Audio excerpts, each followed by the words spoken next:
And for a look now at some of the most crucial races in Congress, we're joined by our Lisa Desjardins at our PBS News Super Screen for a deeper dive. So Lisa, where do things stand now for control of the House? Well, this is the biggest question out there, and I want to remind viewers the stakes could not be higher here. Control of the House will decide whether next President Trump has a more easy path to his agenda or if there is a direct check on his power. Right now, here's where things stand. Republicans have 210 seats, according to the calls made by the Associated Press. That means in order to get the majority, keep the majority, they need to pick up 8 seats total right now in the next seats that would be called. So take a look at the national map here. There's a lot of seats out there, but here's a way to think of it. There are 27 races still left to be called for party control in the House of Representatives. They're all over the place, big districts like Maine, here's one in Iowa, Ohio, Alaska, that race hasn't been called yet. But the largest groups of races, there's 4 in Arizona, 4 in the Pacific Northwest,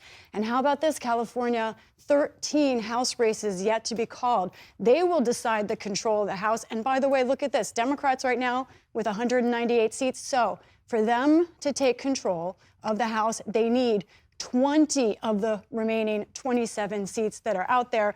That is a steep climb, and that's why Speaker Mike Johnson wrote his colleagues in the House yesterday saying he expects them to take over the House, though that has not been called yet.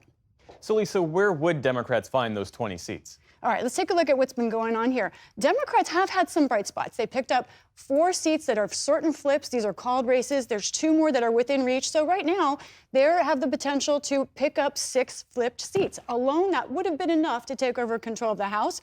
But look at what Republicans have done. They have picked up more flips, and they also have 2 within reach right now. So Republicans have picked up, or within reach of picking up 8 seats. Do the math, it's pretty easy, and right now the net is an R+2, Republicans potentially gaining that much.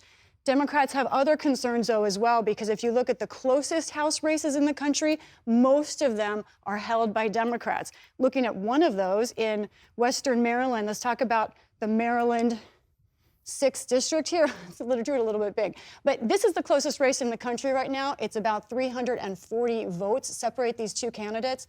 It's an open seat. Democrats right now ahead. They have good prospects here because some of the more liberal areas of this district have yet to bring in some votes. But the point is, this is a rural area where Democrats used to be comfortable, and now they're fighting for their lives. All right, let's take a look at the Senate. Republicans won control of the upper chamber. The question, though, is by how much? What's the deal? Right, here we are, 53 Republicans. There are 2 Senate seats yet to be decided. Which ones are those? A lot of our folks know where they are. They're out west, Arizona and Nevada. The reason we're at 53 now is because Pennsylvania has been called for the Republicans. Let's look at that quickly and what's going on there. This looks like a very close race, 49-49. So why would the Associated Press already call this if it's so close? Because of this county right here, Cambria County.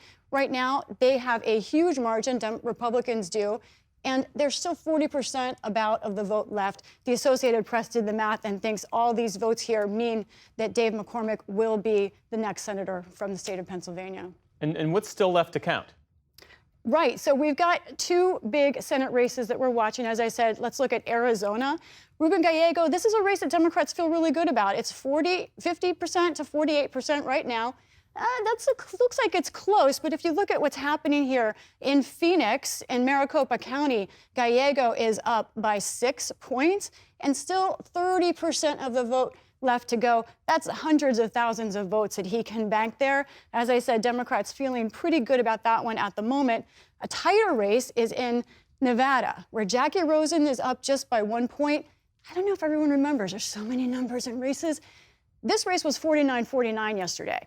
As we've seen more votes come in, we've seen her margin go up. That is also what Democrats want to see, but it's a squeaker. What happens in Las Vegas gets on our super screen. And in Clark County, we are seeing Jackie Rosen there with a very nice margin and a few more votes to come in. But this is also the story of the election. Look at that closer margin. Look at what's going on in rural Nevada.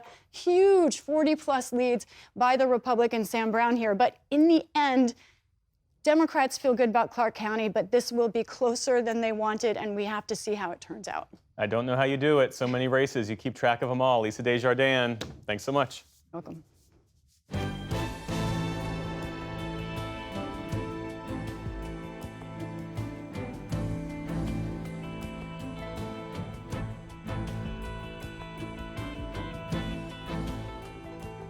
The